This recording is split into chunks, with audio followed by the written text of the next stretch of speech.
going to take a look at Dink's song. Now this has been a song that's been around for a long time, well over 100 years, and goes back to music that John and his brother Alan Lomax collected back in the turn of the 19th century. Found a woman singing this on the banks of a river near Texas A&M in College Station.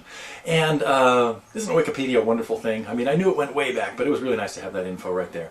So it's been, of course, it's back on everybody's radar because of this movie about the New York folk scene in the 1960s, Inside Llewyn Davis.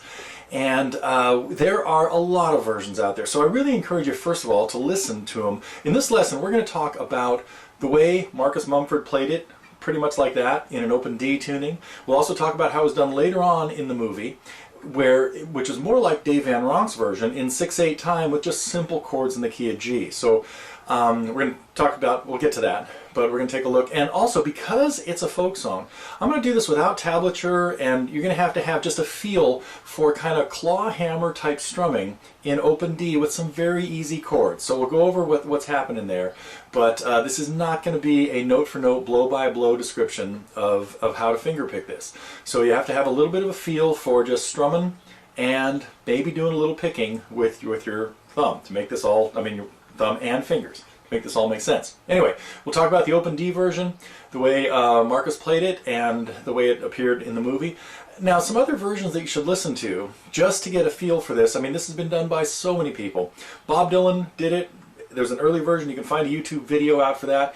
It is almost, I'm going to go out on a limb, it's unlistenable. We're not going to play it the way Bob did. Now, the later version of the song in the movie is more like Dave Van Ronk did it. In 6/8 time, key of G, he did it capoed to somewhere between the 3rd and 4th frets, 2nd and 4th. It's a little out of tune, but pitch was not too important back then. The guitar's in tune, just not at a standard pitch. And his version is much more like what we heard later.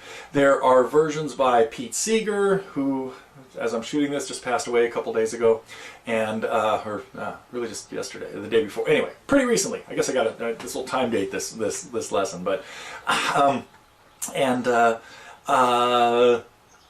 version that's really Fred Neil.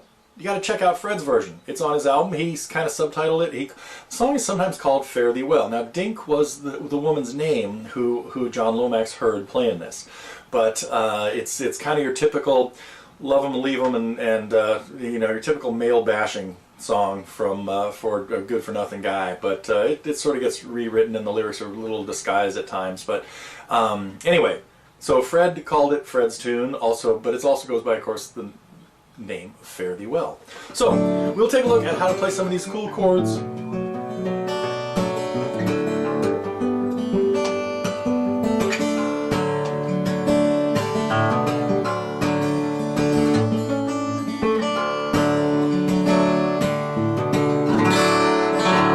Okay, we'll take a look at the open D version and the standard tuning version, and there you'll have Dink's song.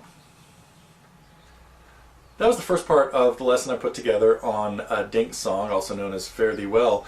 And we talk about a lot of different versions, but also I've taken a slightly different approach in this lesson, in that just giving you the chords, not going into a blow-by-blow, note-by-note description and or destruction of exactly what's happening. So it's a little bit more vague than many of the lessons that we have at Totally Guitars. So you got to have a little bit of a background, maybe a lot of background in fingerpicking to make it make sense.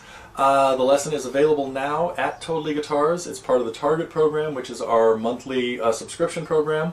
It's also available as an individual purchase if you'd like to try it that way. And there are a lot of other free lessons to get you started there, and a couple of samples of the way many of the Target lessons are laid out. So there are a few full Target lessons up there in the free section as well.